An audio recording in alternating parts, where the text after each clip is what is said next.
Hey traders, David Frost, my strategic forecast. You're here for another episode of Common Sense Market Analysis. Today is Wednesday, July 19, 2023. We're looking at a daily chart of the SPY or Spider, which is the proxy for the S&P 500. What do we have on the docket today? We're still in a as the world turns, as the market melt up, continues situation. Nothing's changed from the standpoint of getting far away from / overextended from home base or the 20-period moving average, which is the red upsloping trend line. That's still the case, but there's no measurement that we could say, all right, they're at the end, they've went too far, now they have to pull back. However, we can use other things on the chart. And what we also do is we take a look at if anything is jumping off the page at us on the daily chart. And today, the first thing of note and the first thing I noticed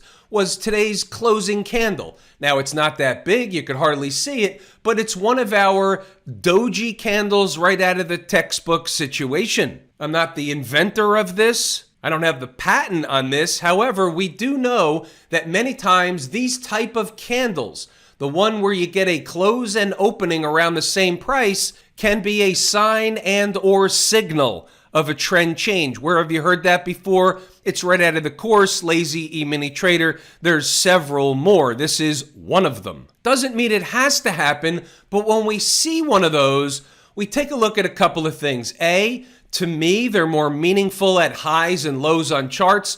When you see them in the middle of a place, in the middle of a range, they typically have less meaning. Now, these type of candles don't have a direct meaning per se. There's no cause and effect. However, our antenna gets raised when they do show up, especially when we're in what's called an extended deal on the chart. So we're on the lookout for anything that might give us a clue / hint or evidence that we could be in for a trend change or a pullback operation to work off some of the overbought air quotes type of condition. Now, whether or not those pullbacks morph into something more than a pullback, like a full-blown correction, well, we take that one day at a time. That remains to be seen until it happens. We don't have to predict that's going to happen upon a turn or before a turn. What we do know is certain numbers that will accelerate the downside, where the floodgates can open up. We don't need to know those numbers today, but those numbers do exist. And when and if we see a market turn, we'll come to the window with those numbers. Another thing that Mrs. Market is doing at present, and she's doing a pretty good job of it, is sucking as many traders and investors into the long side of the market as she can. The more bullish things get, the more positive the sentiment is, the more you will have people running to chase the market on FOMO, fear of missing out. The last traders in are typically the ones with the weakest hands.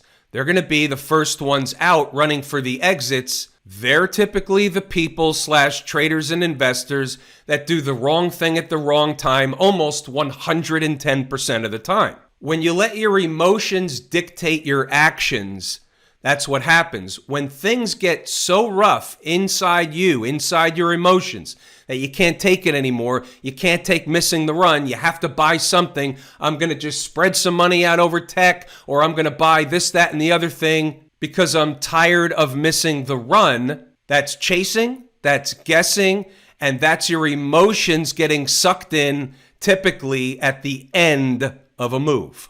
Case in point on the other side of the tape. KRE, this was one of our swing trades, Lazy Swing Trader. Who was buying this down here at 38.55? They went a little bit lower, but now at 47.15, this looked like it was going into the abyss. It's the same thing flipped around. Nobody wants the thing when you're down in this neck of the woods. Too scared. If you're scared, get a dog. Now almost $10 removed on a $38 purchase. How you doing? Now, I'm out of this, but that's not the point. We made our money. We go about our business on to the next trade. The point is we do the wrong thing at the wrong time, by and large, and that's also promoted by, sponsored by the Trick, Trap, Fool, and Frustrate crew, parent company, Trick & Company. About a little movement in Netflix after the bell. I'm assuming they reported their earnings. Watching this thing go both directions has nothing to do with where they might show up at 9:30 a.m. Eastern Standard Time around the opening bell tomorrow. Just fun to watch. Netflix, among other stocks, can certainly have an impact on the following trading session. Tesla, same routine. They're gearing up for their move. Just a little intermission around a couple of big stalwarts reporting earnings, a couple of fan favorites. We'll have a beat on these numbers for stocks on the move tomorrow morning. In terms of the big picture, back to the S&P or the spiders, in terms of the big picture, what we're going to do is let them go for a while, and eventually they're going to get to a place. I have some ideas. I have some numbers every day inside the numbers. We have these numbers, these places. One of these places will be a place that stops the market from going up and begins a turn back down in the other direction. Speak of the devil, where was that number today? And we had a beat on that from 0 dark 30 this morning. What I urge you to do is pause the video, read the notes, go back to the chart, and double check the work. You'll see more of the numbers as we go up in the notes. I want to point something out since they were rising higher at the opening bell, and what we had was, which would take price to a spike above 456. Overhead resistance and getting above these prices here was the gateway to the next leg higher, 456 and a spike of it. Okay, fair enough. Pause the video, read the notes, go back to the chart to double check the work. Now let's double check the numbers. There's your exact number, 456.10. We think better in pictures, so right of the vertical is today's activity. 456.10 is the horizontal line, which in fact was overhead resistance, all laid out before the opening bell. This is how you get your leg up on the rest of the, we'll call them competitors in the market before the opening bell. You have the layout, you have the schematic, you know your support, you know your numbers, you know the resistance, you know what happens around these numbers. You know if they're above one, the door opens to the next. If they're below one, the door opens to the next. And you go into the day not only with a plan, a schematic, the numbers, and the confidence that you know these numbers are going to work the large majority of the time. That's why you're watching. That's why you're here. That's why traders come every day to the live trading room. Doesn't mean the whole thing is easy. It's not. But you have to have the numbers. You have to have a plan. You have to have the wherewithal, the emotional stability, and an understanding of what the market's doing, how and why, constantly in order to be successful in this business. If you have even a fraction of those things, you're off to a good start, and you learn to hone those skills over time, and your results will skyrocket. All morning long, we talked about in the live room. 456.10, you'll see it on the board for inside the numbers. It's all about 456.10. Above or below. Above 456.10 on candle closes, it's going to open the door for another leg higher. If they can't do it, they just spike it and they can't really stay above, the market's going to drop. It's going to have some kind of a retracement. So here we go at 9:15. As long as they're above 454.86, the door is open for a push higher. 456.10, give or take, becomes a target. Flip side we don't need right now. And there you have it. So before the opening bell, we laid the whole thing out. We also put up a range, 455.50 up to 456.10, as the short opportunity range, first resistance zone. They ended up getting the 456.10 anyway, but it's narrow, it's close by. We had a small zone, they got to the upper end of the zone, and that was listed as a scalp with potential, meaning they're going to pull back from there under normal garden variety conditions. What happened? There's a 15-minute chart. They stayed up there for a while, then they pulled back, and you can see here the low in this candle, 454.60. We also had traders that played the spike the low and rip it back up in the other direction. They played against Sam trade. We do that one all the time. Specifically, back to the 5-minute chart, that's the trade over here when they spiked the former low, which is right here. They don't get to the gap on the first run. They come up in between and they rip it back up in the other direction.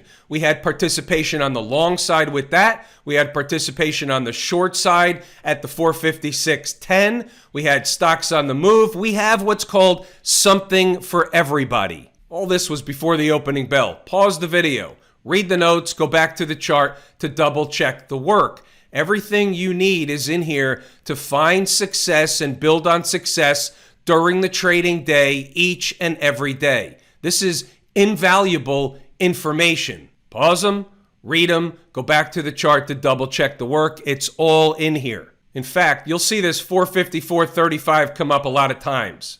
Here it is. There's unfinished business, 454.35. That was at 11:25 this morning. And there it is, 454.35. You could see what's going on. They finally hit it in the afternoon. Once they did, they spiked it, and then they took off back in the other direction. How do you like dem apples? What about stocks on the move? We had a list of 5 on the board this morning. They're starting to come. You'll see next week. They're going to start fast and furious, if not by tomorrow. We had IBKR and OMC hit their entry objectives. The other 3 did not. The 3 that did not are off the board. We'll take a look at the 2 that did. IBKR, haircut at the opening bell, came up short in the morning. The low was 82. My number was 81.89. That's the way it rolls. Look at that rip away from 81.89 or 82. Missed by pennies. That's the life of a trader. What happened at the end of the day came all the way back to do what? Complete the unfinished business. How do you like dem apples? You know what comes next. The numbers work. Second one, we had a buzz cut going on in Omnicom, OMC, 87.94. They hit it. They rocketed off of it. Nice participation in the room. Nice participation inside the numbers. Nice trade. Came back down to it. The trade's over, and you can see what happened. They satisfied the second number, and then they started going back toward the first by the end of the day before running out of time. The numbers work. This was an obvious support zone all the way in through here. But we don't care about that. Why? Because all we care about was what they did early on. Hit the number, spiked it by a few pennies, ripped it back up in the other direction. And you can see here, just a few minutes later, the high was 89.78. That's 89.78, almost $2 gain in minutes. How you doing? What's going on over in Camp IWM? Check out the back test today of the famous 196 that we were looking at for a couple of days. Low today, 195.93. Any accidents or coincidences? I would say, nah, I don't think so. Yesterday, they spent all day long hovering around that number. Today, they're above it, came to back test or retest it from above. It's an important number. We'll leave it on the screen just for the heck of it. But we know what they're trying to work on. They're trying to work on these pivots up here. Pivot high here, and if they can get through that, there's another pivot high here. There's some stuff in between. You're around the big fat round number of 200. Certainly not out of the question. This week, maybe into next week, not out of the question. IWM, my favorite market leading indicator. Above all the moving averages, the trend is your friend until it's over. The melt up continues with the folks down at the transportation department. Little bit of a pullback.